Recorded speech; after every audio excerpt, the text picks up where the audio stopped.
It's so awkward to ask for Google reviews.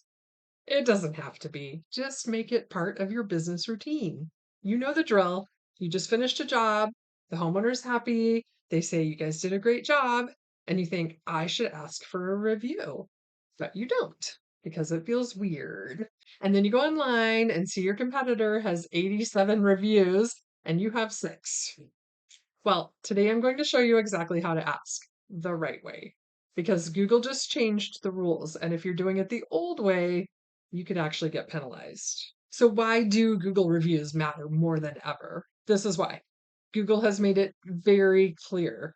Reviews are a ranking factor, not just how many you have, but how recent they are, whether you respond to them, and whether they look real.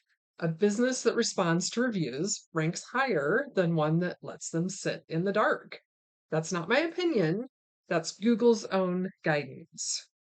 But here's the thing that most people don't know. In March and April of 2026, Google updated their review policies twice. And a lot of what used to be common practice, review contests for your staff, asking customers to mention a specific technician by name, offering a small discount for a review, all of that is now a violation. If Google catches it and their AI is getting really good at catching it, they can remove your reviews and hit your rankings. So let me break down what actually works in 2026 the right way. So the first thing, ask at the right moment. The best time to ask for a review is right after the job is done and the customer is standing there telling you they're happy, not a week later in a generic email right then. Keep it simple. Hey, if you were happy with our work, a Google review really helps our small business. That's it. No script, no pressure, no incentive, just a genuine ask.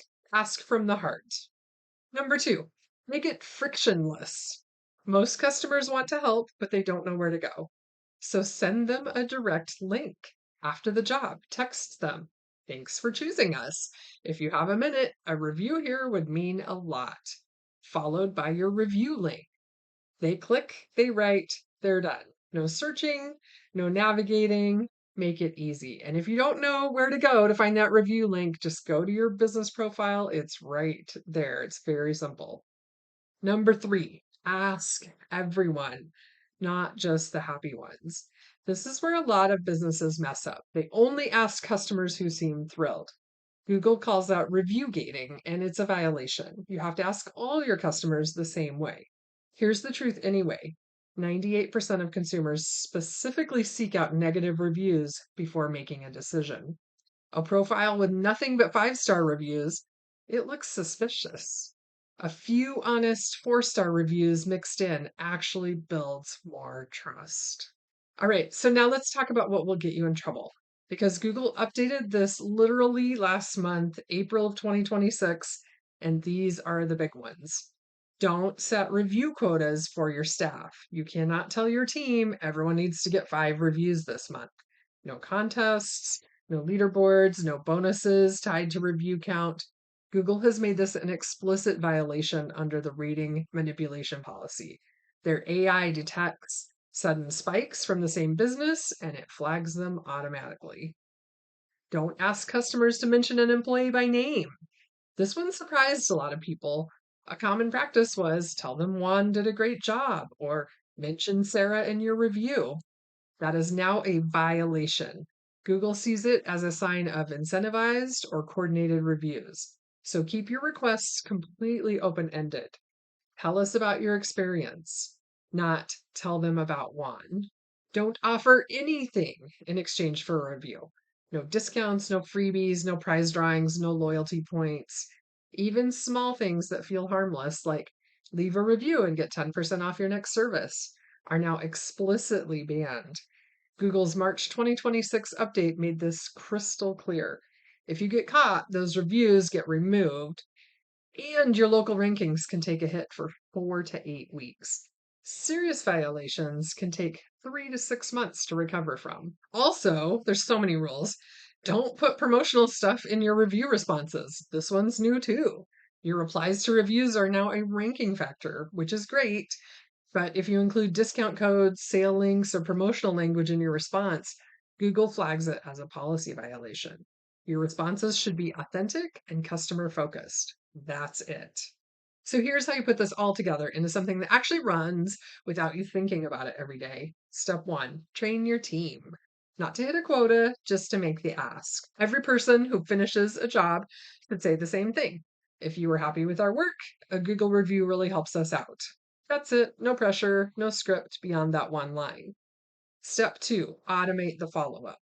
Use your scheduling software or CRM to send a text or email 24 hours after every completed job with your direct review link.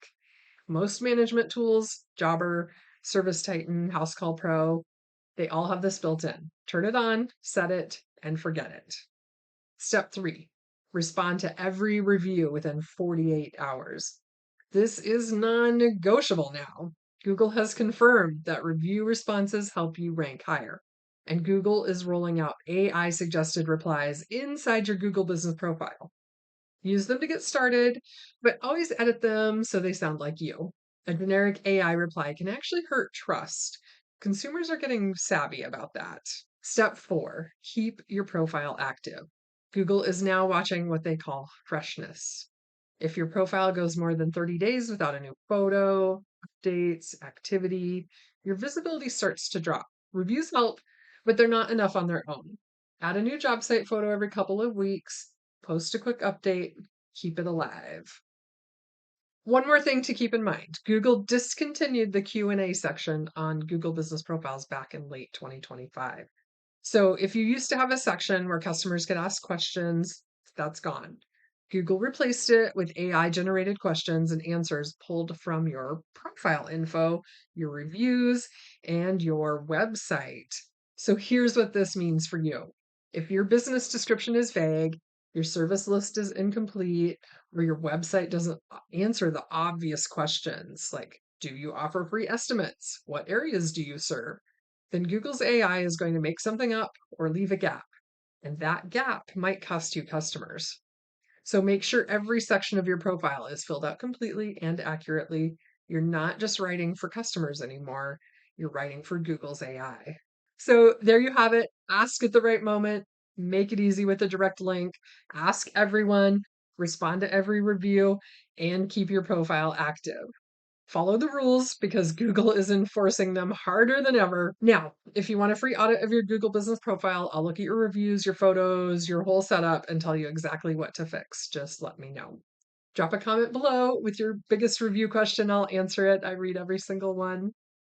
I'm Gail with Map Your Biz. You don't want that guy down the street getting your jobs. You want to be getting those jobs. See you next time.